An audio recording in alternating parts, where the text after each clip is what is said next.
Today we are going to take a sign that was purchased at Target Dollar Spot a couple years ago for I think $2, and we are going to turn it into a lovely piece of fall decor for our home. So stick around.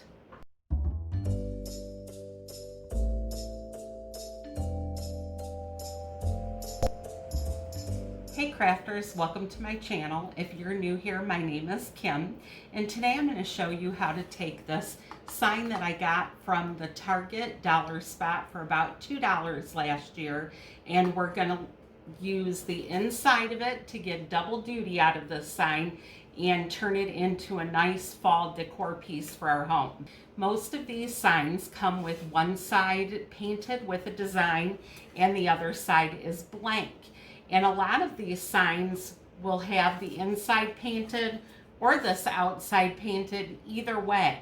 So in my mind, I like to keep clutter to a minimum and keep the items that I'm gathering for different holiday things to a minimum and get double duty out of some of these items. So that's exactly what we're going to do today. We are going to take this sign and turn it into a pumpkin patch sign. So let's go ahead and get started. Let's pull up Cricut Design Space and we'll get crafting. We'll go ahead and open up Cricut Design Space and select New Project. And one thing I like to do when I'm creating stencils for a particular project is I like to put a template in the background with the sizes that I need so that I can lay out all of my items and see how they're going to look as the finished project. So I'm going to go ahead and add a square here to my board.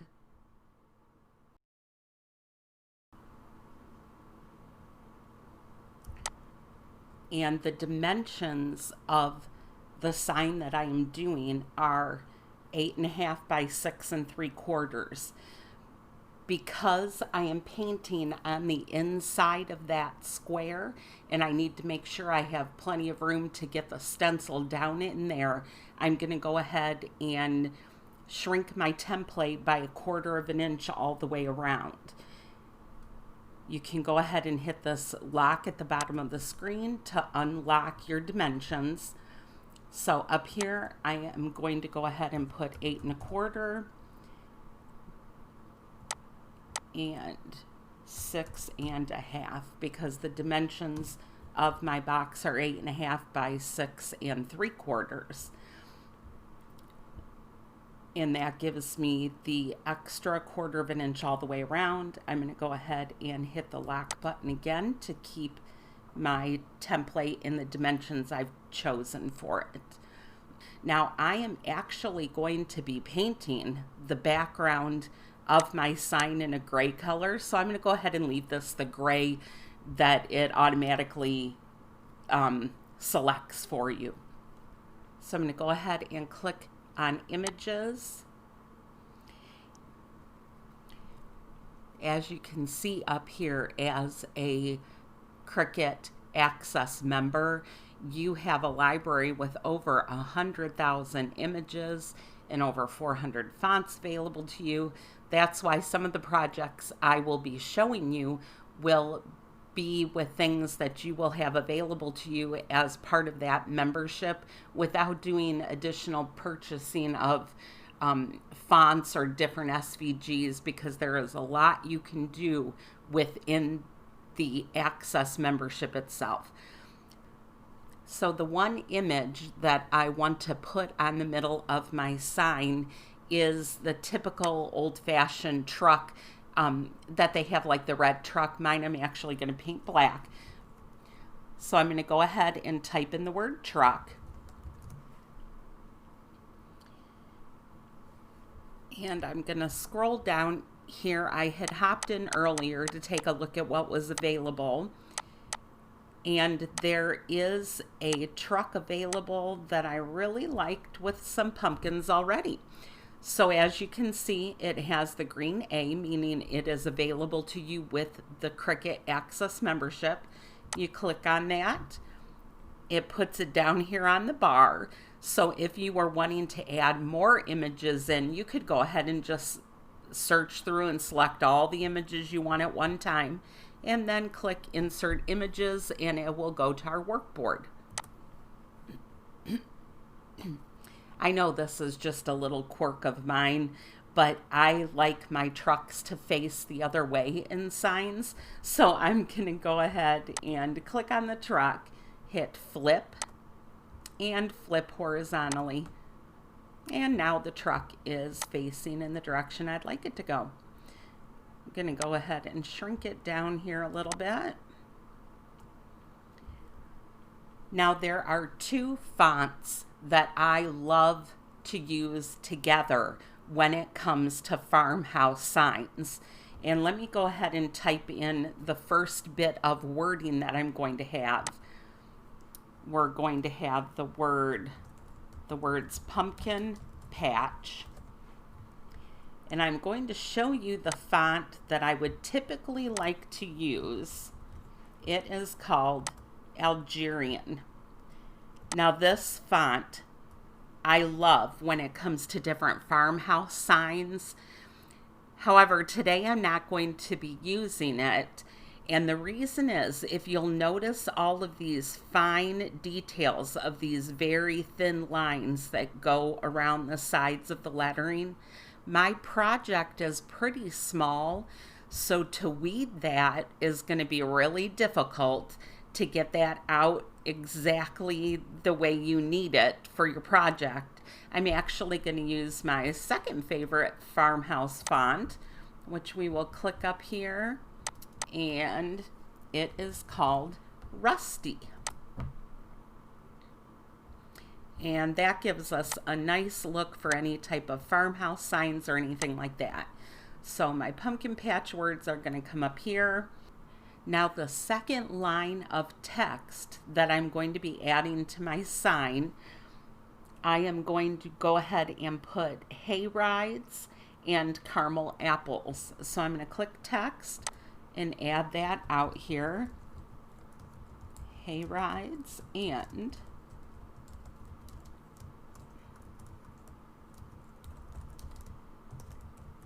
caramel apples.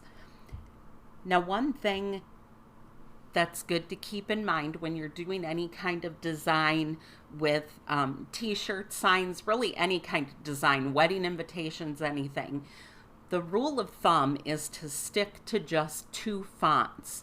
Otherwise your project can look really cluttered and disjointed. Sometimes you will see a third font, but in general you're going to want to stick to two fonts. So I have my kind of a typed written block font up here. And so for this font, I'm going to go ahead and choose one that I also love for farmhouse signs, which is called Babette.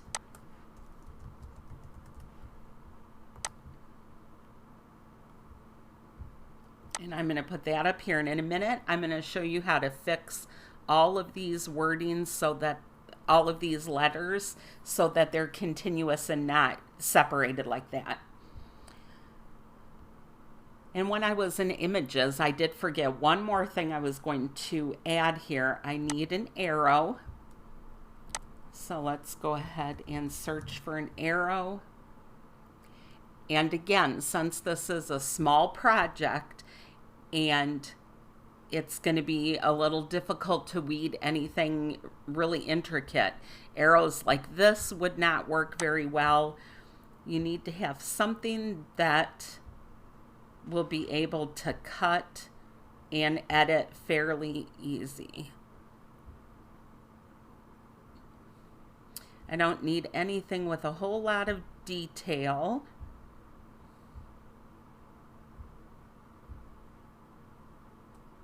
Let's just go with that one. No, that one's a little more rounded than I'd like. Let's go with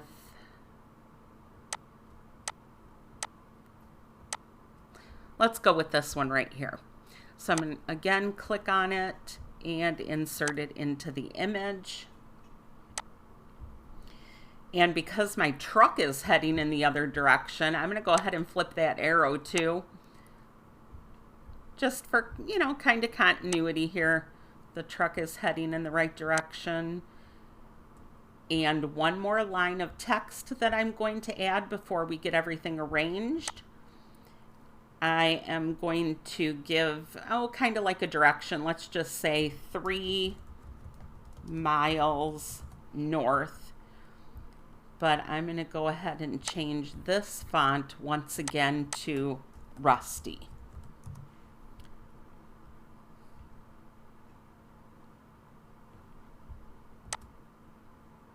And there we go. Okay, now we're going to go ahead and get it all laid out how we like it. I like to go ahead and change all of my colors to the colors that I'm going to be working with when I do the project. So my text is actually going to be in white. So I'm going to change each of my text lines to white. And this one I'm going to move up a little bit, or else I'm not going to be able to see it once it's white. My arrow, I'm going to have white as well. And then now for my truck, the truck itself I'm going to do in black. So if you look over here on your side panel, there are 2 cut images, and we'll work with this further in a minute, but for right now I'm going to click on the truck. This one down here is a solid image that would cut with all the pumpkins in it, and then you would layer this one on top of it if you are doing a layered image, or possibly working with paper, however you wanted to do it. So that's my truck, and I'm going to go ahead and change it to black. And we'll go ahead and get things kind of situated the way we like it. The wording is going to shrink down here. And instead of having the pumpkin patch line just straight across like that, I'm going to give it a little bit of a curve. So you click on curve, and then you have this little ball that you can grab and slide to the left or to the right to bend your line of text. So I am going to give just a little bit of a curve to that line of text right there. Put my little truck in. Now with the words, like I told you before, let's go ahead and turn them back to black just while we're working with them so we can see them a little better, and we will move them down here. In order to take all of those letters and connect them as in the script font, what you need to do is go ahead up to the top toolbar and click on Advanced and click Ungrouped to Letters. Now you can move each individual letter around. So just take a couple minutes and slide all of your letters together so that they are touching the way a brushed or script font would normally appear. Kind of space everything out the way you like it.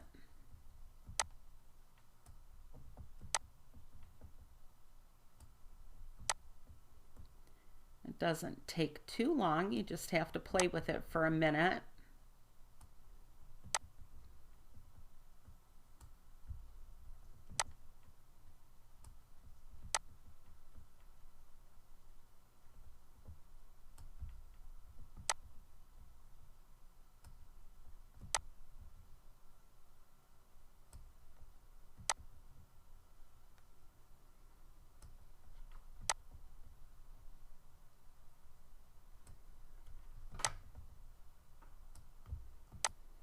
And then once you have them laid out looking how you would like them to be, go ahead and highlight the entire group again and come up here and select group. And now you can move them again as one solid line of text. And you can shrink the size down. And I'm going to go ahead and change it back to white, just so I can look at the design in the way it's going to be. All right, now I'm going to take my arrow and unlock the dimensions here because I am going to make that skinnier.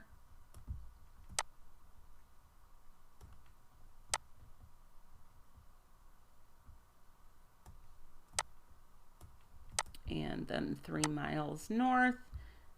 Go ahead and shrink that up a fair amount.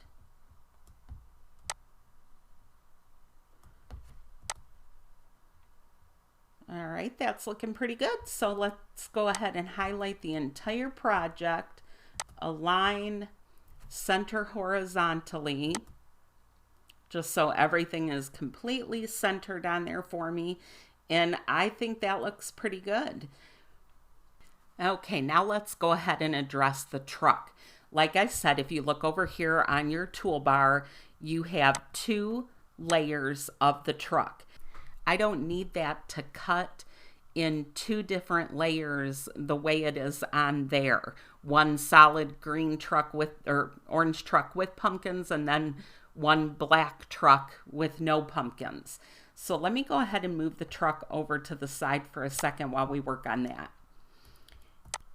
And what I want to end up with is the black truck on my stencil.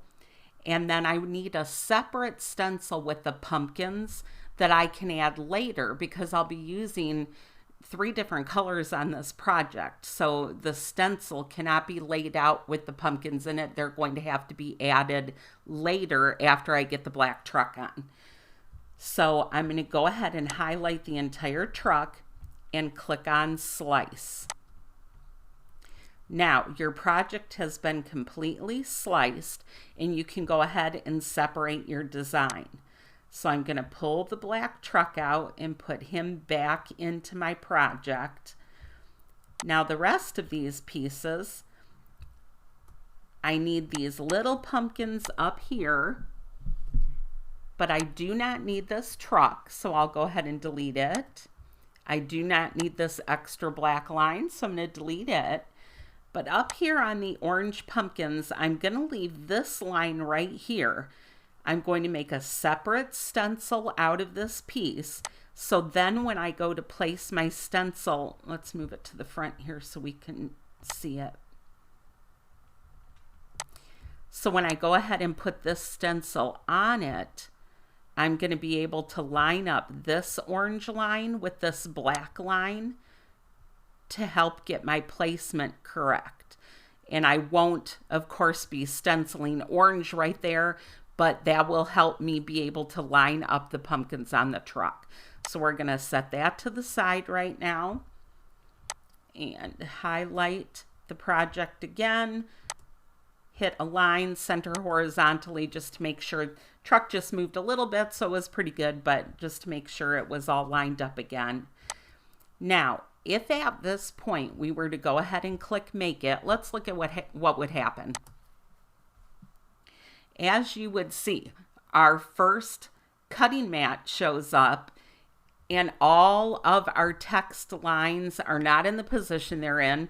Look at right here where we had hay rides and apples, caramel apples. Each letter is separated individually. There's no way we can piece that out to be a stencil. So let me show you what you're going to need to do. Cancel, go back to our workboard. I'm going to move out our template. Get it out of the way for a minute. Highlight all of this that I want to stay in that shape and design. And I'm going to go ahead and click weld. Now you will see that the truck has turned to white, but that's okay. I was only leaving it black so I could see the finished project the way I planned to place it out, but it doesn't really matter at this point. So everything has turned white, and now when you go to click make it, you will see that it is completely aligned, spaced, held together exactly the way I'm going to want my stencil to be. But let me show you one more trick before we start cutting. Go back and hit cancel. I'm going to go ahead and take my little template that I made, highlight it, center it once again, And now I'm going to highlight it once again and hit slice. I can pull out my white design, delete it, pull out the gray section, delete it, and I am left with my stencil. And it is in a square cut in the dimensions that I will be able to easily slide it down into my box to make my sign. So now I'm going to go ahead and hit make it. And now we're down to 2 different mats, as you can see. The one is a complete stencil, ready to go in the exact shape I need it. And the other mat is my orange pumpkins that I will be adding after the first layer of paint dries. I like to leave my dial on custom so that prompts me to select what materials I'm going to be cutting. I have ruined a number of pieces of material and actually even a blade once by not selecting the right material on the dial before I hit cut on the computer. So this way, by leaving that set at custom, the computer will always prompt me for what material to use, and then I don't ever have a problem with that anymore. So let's go ahead and cut the project. All right, we're going to come down here to the bottom and press continue. And this is where you will find the screen pops up to prompt me to select what kind of material I'm using. And today I'm actually using Cricut removable vinyl. And when you go through here and search in the vinyl area, you will not see reusable vinyl on here as an option. And that's all right. Just go ahead and click premium vinyl and it'll cut just fine for you. I'll go ahead and load my mat. Make sure it's under the guides. And we'll go ahead and let it cut out our first stencil.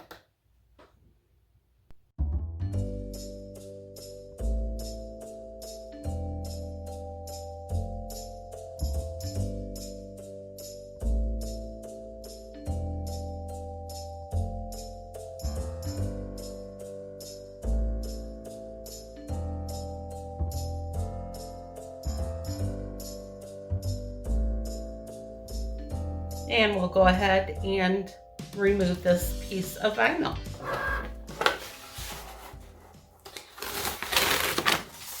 I'll go ahead and take the sheet here and cut out around my design, and then we can use a piece of the excess for cutting our little pumpkin stencil.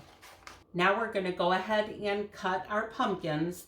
And as you see on Cricut Design Space, our next mat is highlighted as the one we're going to be cutting, and our custom material is still set to premium vinyl, which is fine for this project because both of my mats are cutting vinyl.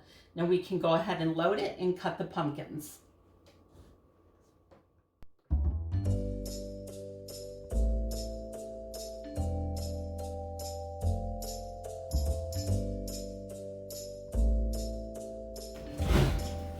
For the inside of my box, I'm going to be using Deco Art Americana Chalky Finish chalk paint, and this is in the color Artifact. So what you're going to want to do is paint your base coat on here. That's the color you want underneath your stencil. Just going to go ahead and give it one quick coat.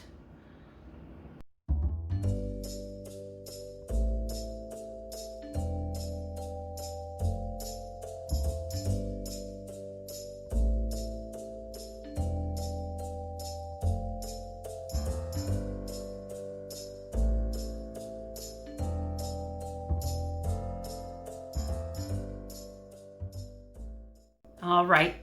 Now we have our stencil adhered to a piece of transfer tape.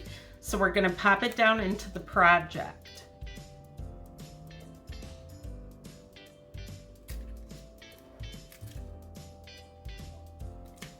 Try to get it lined up here. Okay, that looks pretty good. Now we'll go ahead and rub it out with, either use your Cricut brayer, or mine is missing in action right now, so I am using a credit card.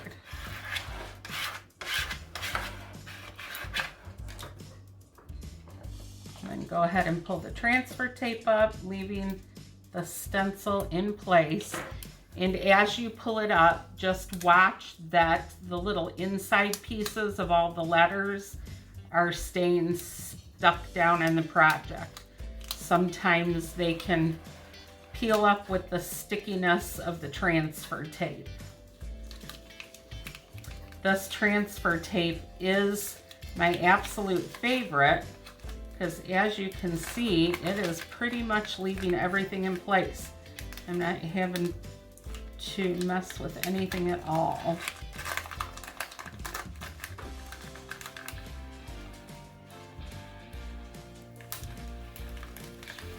All right, and now that that is up, I'm going to go ahead and give it another rub with the credit card, just making sure everything is down real tight to the wood. Try to get out any air bubbles that you might have.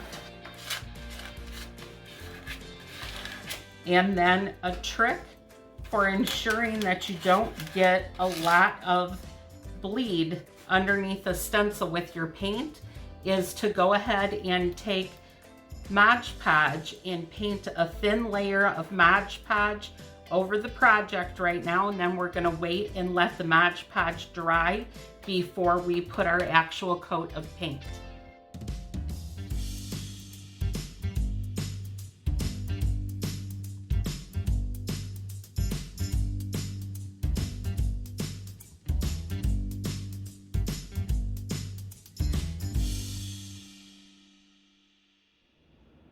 Now that the layer of Mod Podge is dry, I'm going to go ahead and paint my design with a foam brush, and we're going to do a very light coating of paint, and we're going to do white for the wording and the arrows, and then the truck we're going to do in black. And I am using Waverly chalk paint in the color ink and in the color white. And then when I do the pumpkins with the next stencil, I'm actually using the Waverly chalk paint in the color pumpkin. So let's go ahead and paint.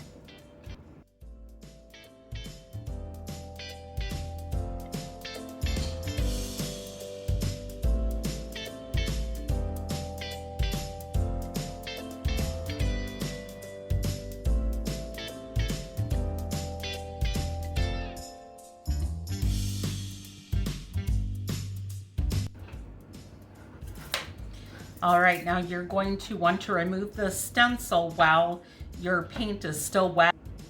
That's going to help to eliminate some of the bleed problems you might otherwise have. So let's go ahead and pull it up.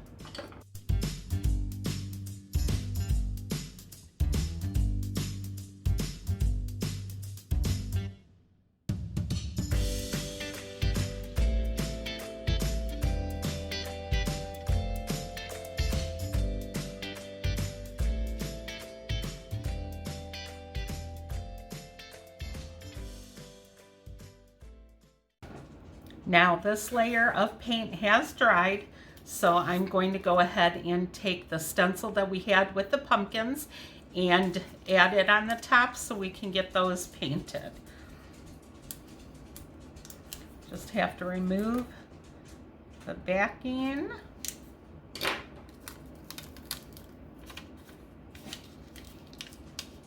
Little tiny sliver right here.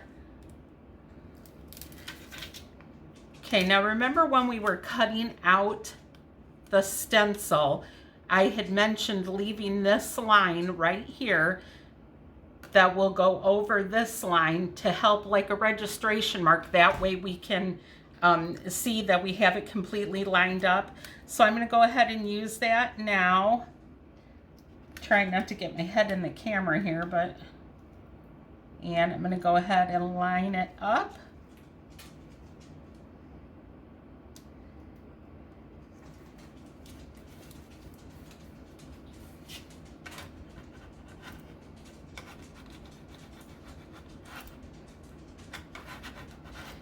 Get it pressed down real good. Pull up the top cover.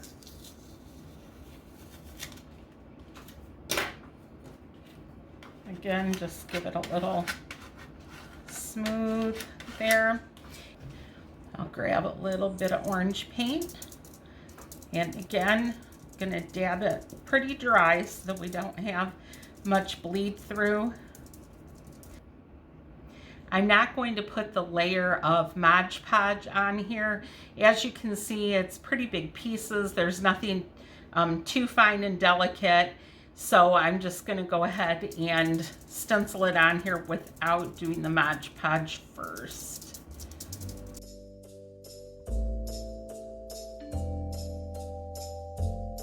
And again, we're going to go ahead and pull the stencil off while our paint is still wet.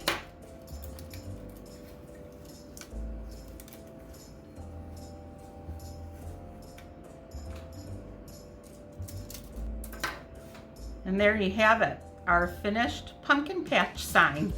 Now you can choose to go ahead and stain or paint around the frame if you'd like. I'm just gonna go ahead and leave it like it is. Well, I hope you found today's video helpful, and if you did, be sure to hop over here and hit subscribe, and you can go ahead and catch the next video right over here. And take care and have a great day. Bye.